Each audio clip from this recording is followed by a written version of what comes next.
पुलस्त जी कहते हैं, यह कहकर नंदा पुत्र का मस्तक सूंघ कर उसे चाटने लगी और अत्यंत शोक के वशीभूत हो डबडबाई हुई आंखों से बारंबार लंबी सांस लेने लगी।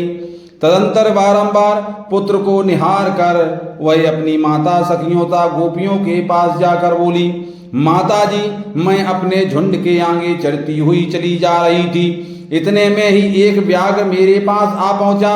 मैंने अनेकों सौगंधे खाकर उसे लौट आने का विश्वास दिलाया है। तब उसने मुझे छोड़ा है। मैं बेटे को देखने और आप लोगों से मिलने के लिए चली आई थी। अब फिर वहां जा रही हूँ। माँ, मैंने अपने दुष्ट स्वभाव के कारण तुम्हारा जो जो अपराध किया हो वह सब क्षमा करना। अब अपने इस नाती को लड़का मगर के मानना।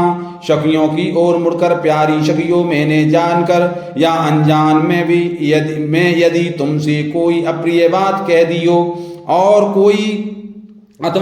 कोई अपराध किया हो तो उसके लिए तुम सब मुझे क्षमा करना। तुम सब संपूर्ण सद्गुणों से युक्त हो। तुम में सब कुछ देने की शक्ति है। मेरे बालक पर सदा क्षमा भाव रखना। मेरा बच्चा दीन, अनाथ और व्याकुल है, इसकी रक्षा करना। मैं तुम्ही लोगों को इसे सौंप रही हूँ। अपने पुत्र की ही भांति इसका भी पोषण करना। अच्छा, अब क्षमा मांगती हूँ। मैं सत्य को अपना चुकी हूँ, अतः व्याघ्र के पास जाऊंगी। सखियों को मेरे लिए चिंता नहीं करनी चाहिए। नंदा की बात सुनकर उसकी माता और सखियों को बड़ा दुख हुआ। वे अत्यंत आश्चर्य और विषाद में पड़कर बोली, अहो, यह बड़े आश्चर्य की बात है कि व्याघ्र के कहने से सत्यवादिनी नंदा पुनः उस भयंकर स्थान में प्रवेश करना चाहती है। शपथ और सत्य के आश्रय से शत्रु को धोखा दे अपने ऊपर आए हुए महान भय का यत्न पूर्वक नाश करना चाहिए। जिस उपाय से आत्मरक्षा हो सके वही कर्तव्य। नंदे, तुम्हें वहां नहीं जाना चाहिए। अपने नन्हे से शिशु को त्याग कर सत्य के लोभ से जो तू वहां जा रही है, यह तुम्हारे द्वारा अधर्म हो रहा है। इस विषय में धर्मवादी ऋषियों ने पहले एक वचन कहा था, वह इस प्रकार है, प्राण संकट उपस्थित होने पर शब्दों के द्वारा आत्मरक्षा करने में पाप नहीं लगता। जहां असत्य बोलने से प्राणियों की प्राण रक्षा होती हो, वहां वह असत्य भी सत्य है और सत्य भी असत्य है। नंदा बोली, बहनों, दूसरों के प्राण बचाने के लिए मैं भी असत्य कह सकती हूँ, किंतु अपने लिए, अपने जीवन की रक्षा के लिए मैं किसी तरह झूठ नहीं बोल सकती। जीव अकेले ही गर्भ में आता है, अकेले ही मरता है, अकेले ही उसका पालन पोषण होता है, तो अकेले ही वह सुख दुख भोगता है। अतः मैं सदा सत्य ही बोलूंगी। सत्य पर ही संसार टिका हुआ है। धर्म की स्थिति भी सत्य में ही है। सत्य के कारण ही समुद्र अपनी मर्यादा का उल्लंघन नहीं करता। राजा बलि भगवान विष्णु को पृथ्वी देकर स्वयं पाताल में चले गए और छल से बांधे जाने पर भी सत्य पर ही डटे रहे। गिरिराज बिंद अपने 100 शिखरों के साथ बढ़ते बहुत ऊंचे हो गए थे। यहाँ तक कि उन्होंने सूर का मार्ग भी रोक लिया था, किंतु सत्य में बंधे हो जाने के कारण वे महर्षि अगस्त्य के साथ किए गए अपने नियम को नहीं तोड़ते। स्वर्ग मोक्ष तक धर्म सब सत्य में ही प्रतिष्ठित हैं। जो अपने वचन का लोप करता है उसने मानो सब का लोप कर दिया। सत्य अगाध जल से भरा हुआ तीर्थ है। जो उस शुद्ध सत्यमय तीर्थ में स्नान करता है वह सब पापों से मुक्त होकर परम गति को प्राप्त होता है। 1000 अश्वमेध यज्ञ और सत्य भाषण, ये दोनों यदि तराजू पर रखे जाएं तो 1000 अश्वमेध यज्ञों में से सत्य का ही पल्ला भारी रहेगा। सत्य ही उत्तम तप है, सत्य ही उत्कृष्ट शास्त्र ज्ञान है, सत्य भाषण में किसी प्रकार का क्लेश नहीं है। सत्य ही साधु पुरुषों की परख के लिए कसौटी है। वही सत्पुरुषों की वंश परंपरागत संपत्ति है। संपूर्ण आश्रयों में सत्य का ही आश्रय श्रेष्ठ माना गया है। वह अत्यंत कठिन होने पर भी उसका पालन करना अपने हाथ में है। सत्य संपूर्ण जगत के लिए आभूषण रूप है। जिस सत्य का उच्चारण करके मिलेच्छ भी स्वर्ग में पहुंच जाता है, उसका परित्याग कैसे किया जा सकता है। सखियां बोली, नंदे तू संपूर्ण देवताओं और दैत्यों के द्वारा नमस्कार करने योग्य हो, क्योंकि तुम परम सत्य का आश्रय लेकर अपने प्राणों का ही भी त्याग कर रही हो, जिनका त्याग बड़ा ही कठिन है। कल्याणी, इस विषय में हम लोग क्या कह सकती हैं। तुम तो धर्म का बीड़ा उठा रही हो। इस सत्य के प्रभाव से त्रिभुवन में कोई भी वस्तु दुर्लभ नहीं है। इस महान त्याग से हम लोग यही समझती हैं कि तुम्हारा अपने पुत्र के साथ वियोग नहीं होगा। जिस नारी का चित्त कल्याण मार्ग में लगा हुआ है, उस पर कभी आपत्तियां नहीं आती। पुलस्त जी कहते हैं, तदंतर गोपियों से मिलकर तथा समस्त गो समुदाय की परिक्रमा करके वहां के देवताओं और वृक्षों से विदा ले नंदा वहां से चल पड़ी। उसने पृथ्वी, वरुण, अग्नि, वायु, चंद्रमा, दसों दिक्पाल, वन के वृक्ष, आकाश के नक्षत्र तथा ग्रह, इन सबको बारंबार प्रणाम करके कहा, इस वन में जो सिद्ध और वन देवता निवास करते हैं, वे वन में चरते हुए मेरे पुत्र की रक्षा करें। इस प्रकार पुत्र के स्नेहवश बहुत सी बातें कहकर नंदा वहां से प्रसन्न हुई और उस स्थान पर पहुंची जहां वह तीखी दाढ़ों और भयंकर आकृति वाला मांसभक्षी बाघ मोहबाए बैठा था। उसके पहुंचने के साथ ही उसका बछड़ा भी अपनी पूंछ ऊपर को उठाए अत्यंत वेग से दौड़ता हुआ वहां आ गया और अपनी माता और व्याघ्र दोनों के आगे खड़ा हो गया। पुत्र को आया देखता सामने खड़े हुए मृत रूप बाघ पर दृष्टि डालकर उस गौ ने कहा, मृगराज, मैं सत्य धर्म का पालन करती हुई तुम्हारे पास आ गई हूं। अब मेरे मांस से तुम इच्छानुसार अपनी तृप्ति करो। व्याघ्र बोला, गाय, तुम बड़ी सत्यवादिनी निकली। कल्याणी, तुम्हारा स्वागत है।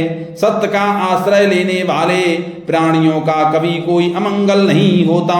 तुमने लौटने के लिए जो पहले सत्य पूर्वक शपथ की थी, उसे सुनकर मुझे बड़ा कौतूहल हुआ था कि यह जाकर फिर कैसे लौटेगी।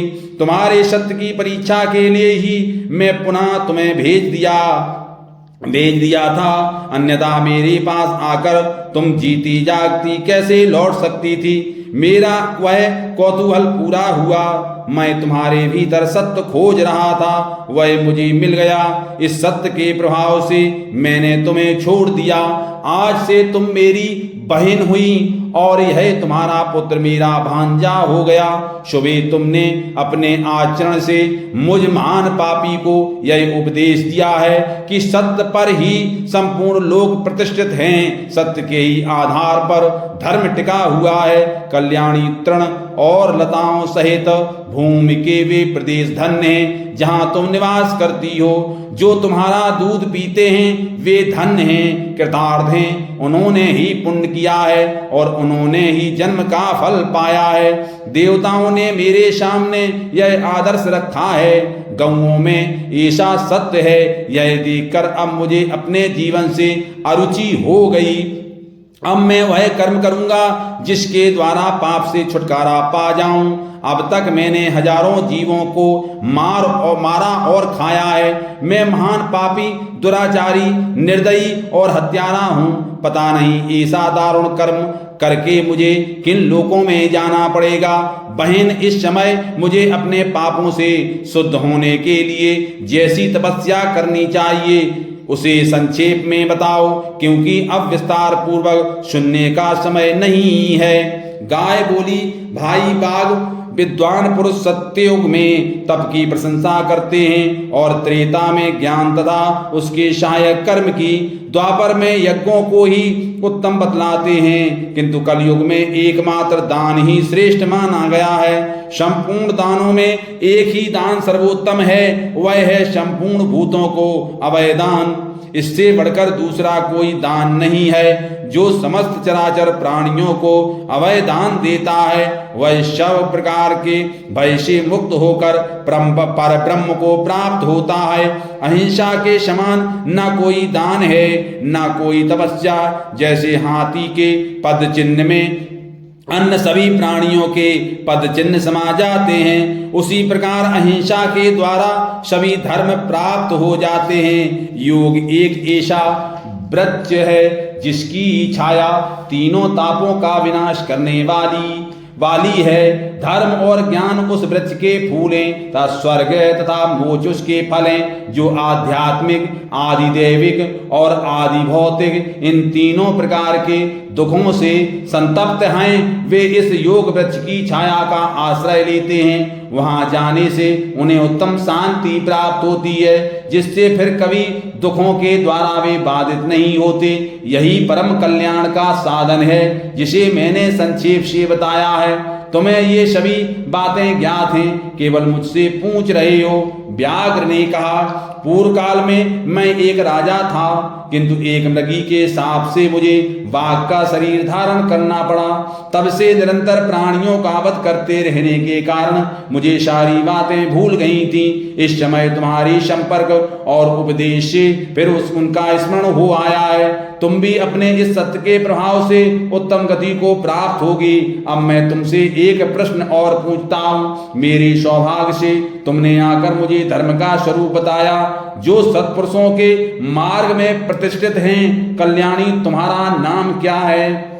नंदा बोली, मेरे यूथ के स्वामी का नाम नंद है, उन्होंने ही मेरा नाम नंदा रख दिया है।